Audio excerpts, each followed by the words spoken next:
Sambutan hebat Prabowo Subianto di KTT D8 ternyata bukan gimik semata. Presiden kebanggaan Indonesia ini menyampaikan pidato dalam bahasa Inggris yang membuat pemimpin dunia kagum. Prabowo bahkan mendapatkan kursi spesial duduk bersama pemimpin dunia seperti Erdogan. Nggak heran Prabowo mendapatkan kepercayaan untuk memimpin KTT D8 yang digelar di tahun 2026 nanti. Ini menjadi tonggak kepemimpinan hebat bagi Presiden ke-8 Indonesia ini. Penasaran kisahnya seperti apa? Dengerin ceritaku sampai selesai. Pidato bahasa Inggris buat negara sahabat kagum. Mesir antusias menantikan kedatangan Prabowo Subianto di KTT D8 yang berlangsung di Kairo. Negara yang terkenal dengan piramidanya ini bahkan sudah menyiapkan sambutan khusus. Tampak sang presiden gagah saat mengendarai mobil Mercedes-Benz 580. Para tentara elit Mesir juga berbaris rapi memberikan hormat untuk Prabowo. Presiden Mesir yakni El-Sisi mempersilahkan Prabowo untuk memimpin upacara kenegaraan. Setelah itu Mesir sudah menyiapkan podium khusus untuk Prabowo melakukan pidato. Dalam pidatonya Prabowo memperkenalkan negara Indonesia kepada dunia. Gak cuma itu, sang presiden juga mempromosikan olahraga dan kesenian khas Indonesia yakni pencak silat. Terbaru Prabowo menghadiri forum kerjasama ekonomi di KTT D8 di Mesir. Sang presiden menyampaikan pidato dalam berbahasa Inggris dengan tema ekonomi dan investasi. Prabowo mengatakan KTT D8 menjadi forum dengan blok ekonomi ketiga terbesar di dunia. Selain itu, sang presiden juga mengangkat soal situasi di Palestina dan Libanon. Seperti diketahui, situasi dua negara Timur Tengah ini memang sedang berkecamuk hebat. Prabowo berharap ada solusi damai dalam perang yang gak berujung ini. Sang presiden juga akan memperkuat hubungan diplomatik dengan negara-negara sahabat.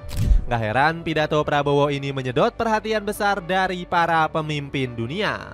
Dalam sebuah momen, para pemimpin dunia begitu khidmat mendengarkan pidato Prabowo. Bahkan gak sedikit dari para pemimpin yang sampai mencatat apa yang disampaikan Prabowo. Momen langka duduk di kursi spesial. Aura kepemimpinan yang kuat juga membuat Prabowo sangat disegani siapapun. Bukan cuma rakyat biasa, sesama kepala negara juga kagum dengan sang presiden. Bahkan Prabowo mendapatkan kursi spesial duduk bersama para pemimpin besar.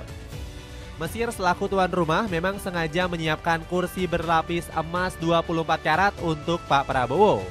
Hebatnya lagi, Pak Prabowo diapit oleh para pemimpin-pemimpin hebat. Presiden kebanggaan Indonesia ini berada di samping Erdogan yang merupakan presiden Turki. Selain itu, Prabowo juga duduk bersama El-Sisi selaku presiden Mesir. Pak Prabowo tampak begitu akrab dengan El-Sisi karena menganggap Mesir sebagai negara sahabat. Namun semua mata tertuju justru ke orang nomor satu di Indonesia ini. Pasalnya Pak Prabowo bagaikan magnet kuat yang senantiasa menyedot seluruh perhatian publik. Gak heran saat giliran sang presiden yang berbicara, semua takzim memperhatikan. Semua mata tertuju pada figur hebat kebanggaan masyarakat Indonesia ini. Ucapan-ucapan berbobot Pak Prabowo pun auto mendapatkan aplaus dari para pemimpin KTT D8. Para kepala negara sahabat tampak kagum dengan cara sang presiden menyampaikan pesan. Penampilan gagah Pak Prabowo ini mengingatkan rakyat Indonesia pada sosok Soekarno. Bukan kebetulan kalau Jenderal Bintang 4 Kehormatan juga dikenal sangat mengidolakan Bung Karno. Sampo penghilang uban kini turun harga jadi 36 ribuan. Buruan cek sebelum kehabisan. Terima tonggak kepemimpinan KTT D8 berikutnya. Lawatan ke Mesir berhasil membawa kabar baik. Prabowo menyampaikan jika Indonesia berhasil menerima keketuaan KTT D8 yang akan mulai di bulan Januari 2026. Keketuaan di D8 dinilai penting karena menjadi wadah bagi kerjasama ekonomi dan pembangunan 8 negara. Dalam kondisi sekarang, saya kira KTT D8 ini adalah suatu ajang yang penting. Khususnya sesuai dengan rotasi sekarang ini, mulai 1 Januari 2026, Indonesia akan bergilir menjadi ketua D8. Oleh karena itu, saya hadir ke Presiden Republik Indonesia itu. Selain Indonesia, Malaysia, Iran, Pakistan, dan Turki juga tergabung dalam forum KTT D8.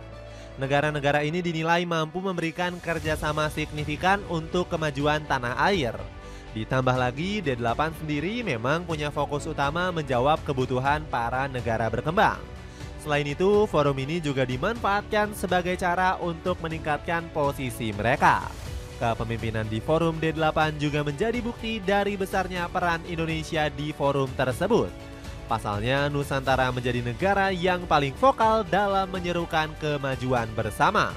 Peran ini terlihat dari Prabowo yang mendorong terwujudnya kerjasama anggota D8 dalam pengembangan UMKM.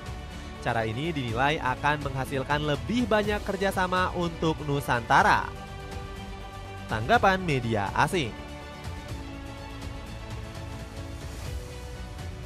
Kewibawaan Prabowo Subianto selama KTT D8 dibanjiri pujian dari media asing. Salah satunya datang dari media lokal Mesir yang menyorot kepemimpinan Prabowo selama konferensi berlangsung. Pasalnya, Egypt Daily News memuji ketegasan pria 73 tahun ini mengajak bersatunya negara-negara anggota D8. Presiden Prabowo menekankan perlunya kerjasama yang lebih kuat di antara negara-negara D8, yang menurutnya secara kolektif merupakan kekuatan ekonomi terbesar ketiga di dunia. Tulis laporan media Egypt Daily News.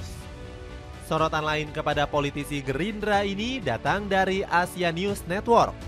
Konsorsium Media Asia ini menyinggung peranan RI1 di KTT D8 yang selalu mengangkat isu di Palestina.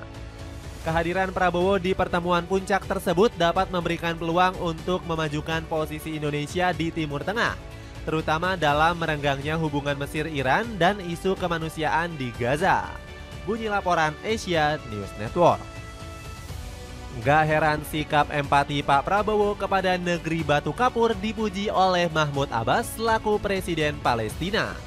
Presiden Mahmud Abbas menyampaikan rasa terima kasih atas dukungan teguh Indonesia terhadap perjuangan Palestina di panggung internasional dan memuji solidaritas yang berkelanjutan dari pemerintah dan rakyat Indonesia. Tulis Wafa selaku media Palestina. Sementara itu, media Reuters ikut menyoroti keterlibatan Ketum Gerindra di KTT G8. Media asal London ini menyebut kalau Prabowo juga membawa sejumlah agenda ekonomi di KTT tersebut. Prabowo Subianto menuju Mesir untuk menghadiri KTT D8 untuk membahas perkembangan ekonomi. Tulis Reuters. Bagaimana tidak, pria 73 tahun ini mendorong kerjasama ekonomi antara negara D8. Pak Prabowo menegaskan perlunya penguatan kerjasama ekonomi demi menopang kepentingan bersama. Sirah Nabawiyah Ummul Qibah, buku yang menceritakan kisah lengkap Nabi Muhammad SAW. Kamu bisa dapatkan dengan harga 114.000 aja. Cek linknya di bawah ini. Jadi begitulah tanggapan media asing menyoroti gebrakan Prabowo Subianto di KTT D8. Ada komentar tentang cerita tadi? Coba tulis di kolom di bawah.